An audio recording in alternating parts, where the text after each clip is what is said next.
The movie grips you from the very first scene where 17-year-old Andy and his younger, partially blind stepsister, Piper, walk into the bathroom only to discover a horrific sight. Their father is lying dead right inside the shower. Being underage and suddenly left as orphans, the foster care system takes control of their lives. To ensure the siblings are not separated, a social worker named Wendy places them in the care of Laura, a seemingly gentle and warm former counselor who lives in a large, isolated house surrounded by thick woods. When they arrive, Laura welcomes them with a kind smile, but Andy instantly feels an unsettling chill in the air. As he walks around the property, he notices something deeply bizarre. Laura has drawn a perfect, thick, white circle of salt all around the boundaries of her house. Inside, the house is dark, and Andy catches Laura sitting alone in a dim room, staring blankly at an old flickering Russian VHS tape that plays disturbing, ritualistic images. The dread deepens at their father's funeral when Andy catches Laura quietly sneaking up to the open casket and cutting a lock of hair from his father's dead body. When Andy confronts her, Laura looks deeply into his eyes and whispers a creepy belief. A person's soul stays trapped inside the flesh for a short time after death. The suspense turns into pure horror as Andy begins to notice the behavior of Laura's other foster child, a mute boy named Oliver. Oliver's movements become completely animalistic, crawling on all fours, scratching at the floors, and staring at the siblings with hollow, lifeless eyes. Desperate to protect his sister, Andy tells Wendy and Laura that the moment he turns 18 in 3 months, he will legally take Piper away. This triggers something dark inside Laura.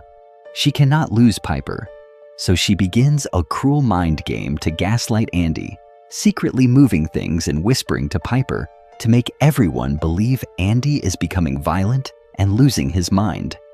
Just like his father, the atmosphere turns heavy with dread during a sudden storm when Oliver suffers a violent seizure right at the edge of the magical salt line. His jaw drops open abnormally wide as he shrieks a human "help me" in a dual demonic voice.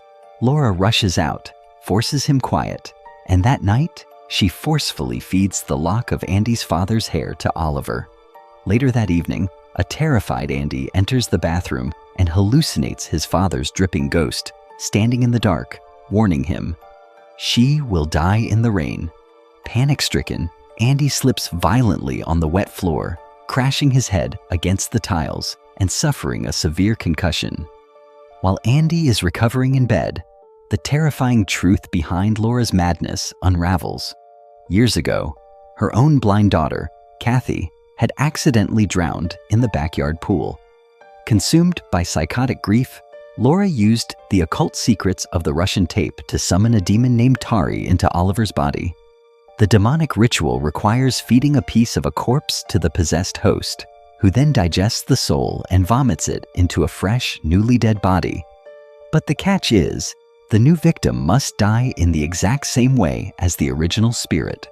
Laura's ultimate plan is to drown the blind Piper in the pool during a rainstorm so the demon can vomit Cathy's soul into her body, erasing Piper's existence forever.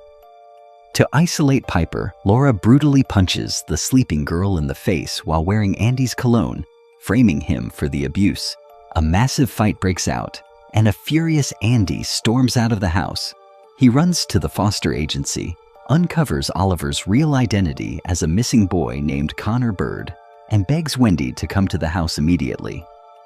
Meanwhile, inside the isolated mansion, the demon Tari grows wildly uncontrollable. Oliver goes into a demonic frenzy, smashing furniture, tearing at his own skin, and biting deep chunks out of Laura's arm. When Wendy and Andy finally sprint into the house, they follow a trail of blood to the backyard, stumbling upon a living nightmare. Oliver is sitting in the mud, aggressively eating the rotting, dug-up corpse of Laura's dead daughter. Screaming in terror, Wendy and Andy sprint to their car to escape, but Laura loses all sanity and rams her vehicle into theirs at full speed. The impact is devastating. killing Wendy instantly. A heavily bleeding, but Laura walks up to him like a predator, pinning him down and ruthlessly pressing his face into a filthy puddle of rainwater until his body goes completely limp. The nightmare reaches its peak when Laura drags a terrified, crying Piper back into the dark house. Because Oliver has now consumed a piece of Andy's flesh from the crash site, the demon gains the ability to mimic Andy's exact voice. The house echoes with a horrific trick as Andy's sweet voice calls out from the shadows, trying to lure Piper into the living room. Feeling that something is deeply wrong with her brother's voice, a trembling Piper runs into the bathroom and locks the door. As she feels her way through the dark, her hands touch something freezing cold. She looks down and screams in absolute horror as she finds Andy's pale, unmoving corpse hidden inside the shower, mirroring how their father died. Laura smashes the door open with an axe, crying hysterically as she explains that Piper must drown so Cathy can live. Piper tries to fight her way out, but is knocked unconscious in the struggle. Laura carries Piper's limp body out into the torrential rain and throws her into the deep end of the swimming pool, holding her down as Oliver watches blankly from the edge. But as Piper sinks, her survival instinct kicks in. She fights back furiously under the water, striking Laura and breaking free to gasp for air. Piper scrambles out of the pool and uses all her remaining strength to sprint past the white salt line, collapsing onto the main road where a passing couple rescues her. Back at the pool, Oliver realizes the ritual has failed. In a final act of defiance against the entity inside him, the boy intentionally steps over the magical salt boundary.